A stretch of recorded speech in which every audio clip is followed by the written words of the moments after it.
Hey guys, I know a little different today. You're probably used to watching a YouTube video now during the asynchronous lessons at this point. But today we are going to officially start the unit on Monsters Are Due on Maple Street, our first real story of the year. Um, and with that, I want to just introduce some background information to you guys. Usually we would do this in person, and I could be a little more detailed and, we could get into it a little deeper, but obviously times are weird, and I'm going to try and make this as, simple as I can. But let's just start. So hopefully you did your due now, and after that, you should be watching this. I'm also going to post these slides to our folder, so you can go back and just look through the slides if you want without having to watch this video. So, Monsters Are Due on Maple Street. Let me put myself over here. It was a Twilight Zone episode. And Twilight Zone is not Twilight, not the vampire series. It was a very, very, very famous science fiction television show. It was the first real science fiction show. It was created by Rod Serling, and he wrote and narrated the episode "The Monsters Are Due on Maple Street." Twilight Zone has actually been remade. Jordan Peele, I think, is an executive producer. If anybody watches Black Mirror on Netflix, that's very much influenced by the Twilight Zone. So this particular episode aired March 4th, 1960. All right, so when we talk about Monsters Are Due on Maple Street, we're really looking at it from two genres. The first we've talked about a little bit, right? Science fiction. The second one, and the one I'm really going to start talking to you about today, is the episode's commentary on the historical period in America, and that was the 1950s. And you might think, oh, Mr. Okon, that's so long ago, like, why do I care? Well, honestly, it's what was going on then is super relevant to what's happening now in 2020. So I think it's very much in your interest to, try to take an interest in this story, because it very much relates to what's happening in today's world. All right, so this slide, usually it scares students, and I don't want to scare you, and so I'm not going to read through it because it's just kind of pointless right now, because you don't know any of these words. So I just wanted to highlight the words that you're going to know eventually. That would be specifically Cold War. I think there's a pointer thing. Yeah. Cold War, Communist, and the Red Scare. And I'm going to talk to you a little bit today about the Cold War and what that was. So in order to understand the Cold War era of the USA, we need to first go back to World War II. And I'm sure you've heard of World War II before. It's the deadliest, biggest war in human history. And it started in 1939, but really the seeds were planted for the war when Adolf Hitler, right here, and the Nazis, his followers, the Nazis, when they took over in 1933, when they took power in Germany. Immediately, they completely controlled the entire country. A total fascist, oppressive society. It was basically Hitler's way or no way. This is the Hitler Youth, which targeted very young girls and boys to, be part of the Nazi society. And, they really looked at Hitler as like a god almost. And this is just an example of, ways they tortured people, especially mentally. This says "albeit mach frei," which means "work will make you free" in German, and it's a complete lie, because this is the outside of Auschwitz death camp, where most people who went were immediately killed in the gas chambers.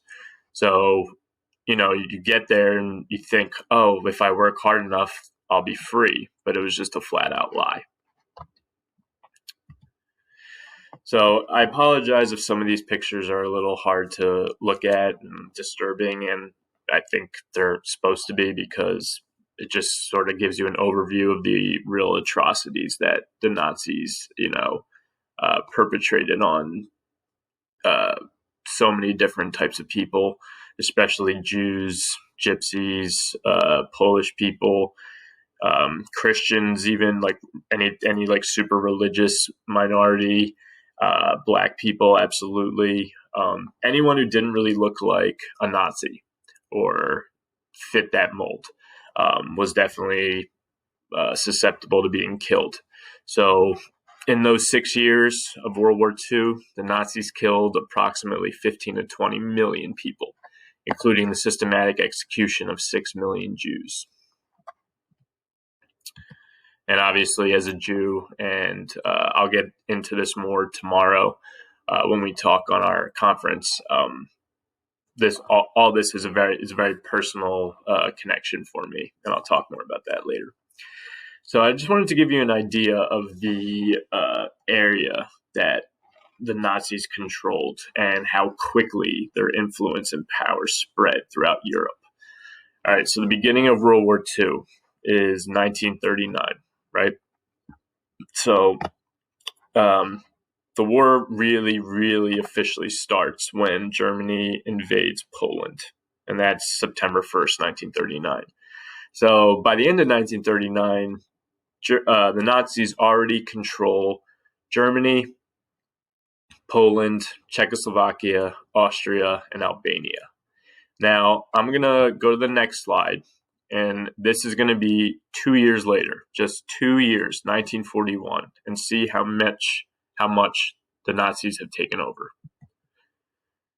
So if you look at the map, you'll notice that in just 2 years, they have now taken over France, Belarus, Ukraine, the western part of Russia, Bulgaria, Romania, Netherlands, Belgium, Norway, Denmark, et cetera, right? It just goes on. Basically, they controlled all of Europe. That's basically the whole continent, right? And that was just in 2 years. So this is like one of the scariest pictures for me, because if the Nazis had ended up winning World War II in and they weren't defeated, well, they definitely weren't going to stop in Europe. They were not going to stop until they took over the entire world, basically. So they were monsters, but they were powerful, they were smart, and they were ambitious. This is just another map to give you an idea of the areas the Nazis controlled. All right, this is an important slide.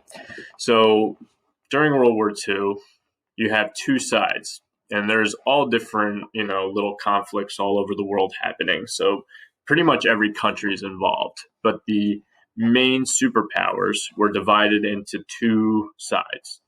One side is called the Allies, and that's us, America, and others. And the other side is called the Axis powers, and that's the Nazis and their allies, or their teammates, I guess you could say. So on our side, it was, again, a bunch of different countries, but the three main ones are America, USA, United Kingdom, which is England, right, and Soviet Union, which is Russia. So I'm going to use those two words basically as the same thing. So if I say Soviet Union, I mean Russia. If I say Russia, I mean Soviet Union, just to make it simple on yourself. So we were the Allies: America, Russia, United Kingdom. The Axis powers were the Nazis, Japan, yeah, Japan was definitely, they weren't necessarily like similar to the Nazis at all, but they were allies during the war because their common enemy was America. So Japan attacked Pearl Harbor. We dropped the atom bombs on them. So they were definitely enemies of us. And so was Italy. So again, a lot of countries involved, but really I just want you to know three: Russia, America, and Germany, which is about to lose. Again, during this time, we Americans and Russians were actually fought together because we had a common enemy, the Nazis. All right, so why were we allies, right? It's not like America and Russia has ever really been best friends. Why, or even anything close? So why would we team up? Well, we have this common enemy, right? The Nazis. But if you look at the map, it actually makes really good sense. So this is the area controlled by the Nazis, right? Pretty much all of Europe. And you have Russia over here and America over here. So you can now attack from both sides, right? Because America has, pretty much, and with the help of England and Canada, they have all this space to invade. And Russia basically flanks all of Europe on the east side, so they can attack from the east side, right? So that's basically how we won the war. Is slowly, America and Russia closed in on Germany and the Nazis. So 1945, Nazis are defeated, no more. Hitler kills himself, and great, right? The world celebrates. Concentration camps are liberated, and this is the Dachau liberation, one of the biggest death camps. Excuse me. Famous picture of the American troops liberating them, freeing them, that means. And this is a very special picture to me, and I'll tell you why tomorrow. So again, it's 1945. The Nazis have just been defeated by us and Russia and other countries. So now what, right? So again, I just want you to now focus on two remaining superpowers: America, us, and don't worry about these circles,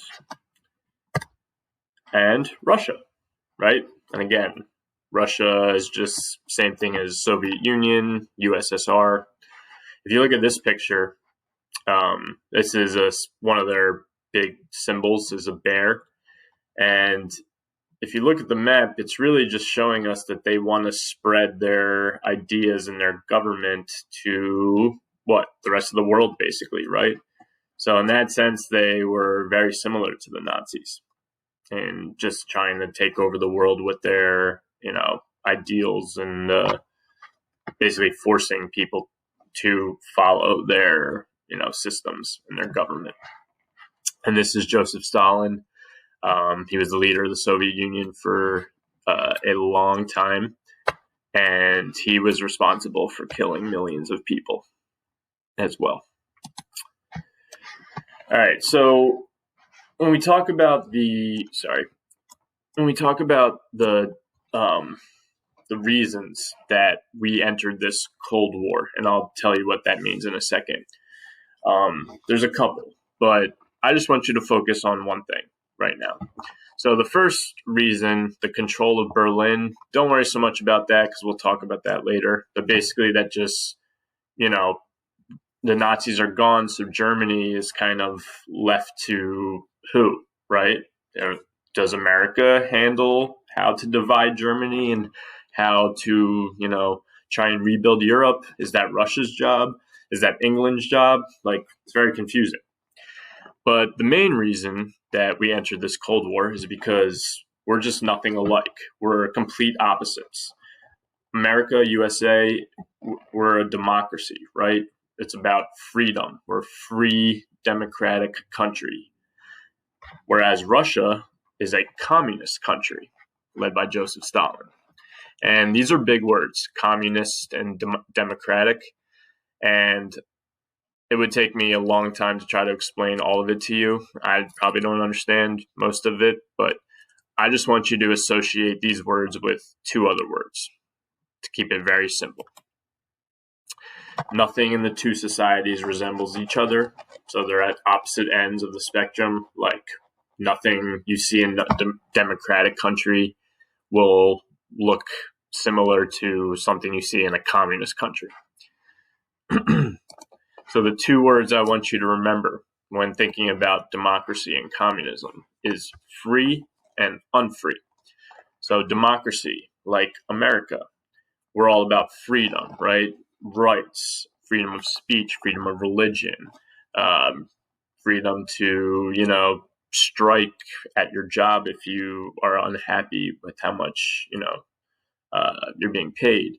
There's all these freedoms that democracy is focused on. Whereas communism is a very unfree society. So the people who are in power stay in power, and they really limit the individual freedoms of their people. So democracy, free; communist, unfree. And again, now once we were allies during World War II, but now we're enemies. And then this is the last slide before I'll get off and you can start your assignment. What is a Cold War? So that's really what we're talking about right now, right? What does it mean to be a Cold War? Well, if you look up in the top right, a real war is what you know as a war, right? When two countries battle each other in open warfare. So invading each other, using bombs, using drones, use of weapons, right? Whatever. Using armies and militaries. That's like a real war. But a Cold War is when there's a really tense situation between two nations and it's close to a real war. They're threatening to go to war with each other, but no fighting has actually occurred yet. Once the fighting does start, then it becomes a real war, right? So a Cold War can always become a real one if the fighting starts. But a Cold War can also last for years and decades, like this one did with Russia. So America and Russia never directly went to war with each other. So it was always a Cold War. But the reason it remained that way for so long is because there was so much stuff going on. There was threats of like, well, we're going to use our nuclear weapons on you. All right, well, we're going to use our nuclear weapons on you. So there was always a war of words going on. Spying was a big, big deal, especially between these two countries during the Cold War, because spying isn't necessarily fighting, right, in open warfare, but it has to do with, intelligence and security, and it's very dangerous and was very much part of the war. And one-upsmanship, like trying to outdo each other. So like the space race and the Miracle on Ice, which we'll talk about later in the unit.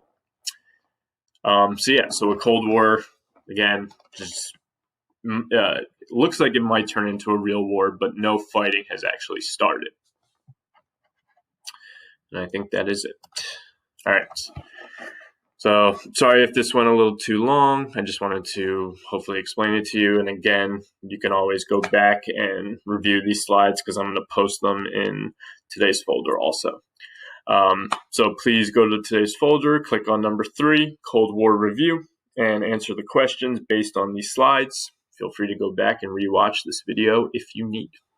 Thanks, guys. Bye.